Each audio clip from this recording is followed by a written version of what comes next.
Okay, so we're looking at 1.4 million nearly at the moment. By the end of this week, we're hoping to reach 1.5 million. Yeah, so that's the number of total vaccinations. That's the number of jabs that have gone into arms. At the moment, it's a little bit confusing because we've started using Janssen, which is the 1-dose vaccine. So every other vaccine is a 2-dose regime, but the Janssen one is a 1-dose regime. So at the moment, we're looking at 35% of over 16s, and that equates to 13% of people fully vaccinated. So I suppose for a while, we'll be playing catch up on the 2nd dose to get more people fully vaccinated. They're looking at 70% as the magic number, but there's quite a lot of talk at the moment that herd immunity might not be achieved at all, because this is such a global issue that you're really looking at 70% of the entire world needing to be vaccinated.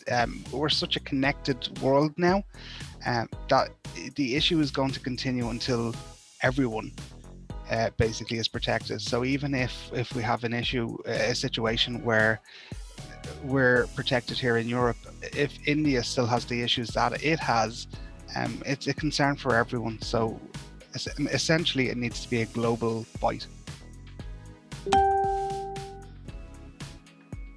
Well, you've probably seen the AstraZeneca issues. The European Union over the weekend said they weren't going to continue their contract with AstraZeneca just because they have been so weak in terms of producing what they said they would produce.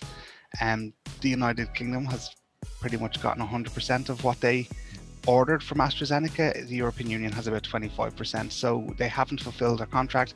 So that's why the UK is so far ahead of the rest of Europe, I suppose, at this stage. Yeah, I think so. I mean, the reason we're behind is because we have had a number of stoppages because of concerns around both AstraZeneca and Janssen, the Johnson & Johnson vaccine. So because we've kind of taken that time to assess the safety issues, we seem to be slightly behind some European countries. I mean, we're far ahead of places like Bulgaria, which is really lagging behind. And we're significantly far behind Malta, who, you know, has been able to get some extra doses because it's such a small place and because they have a huge humanitarian issue there at the moment. I suppose we're in the center of where the EU countries are.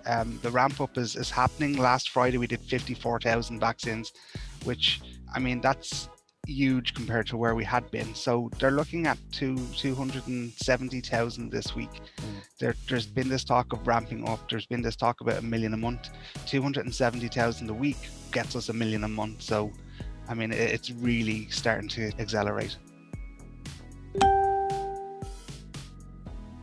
They're looking at 60 to 69 at the moment as one of the major cohorts, but they've also started registration for 50 to 59.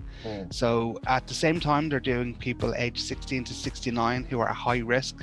They had been doing people who were very high risk. They're nearly finished that age group, that cohort.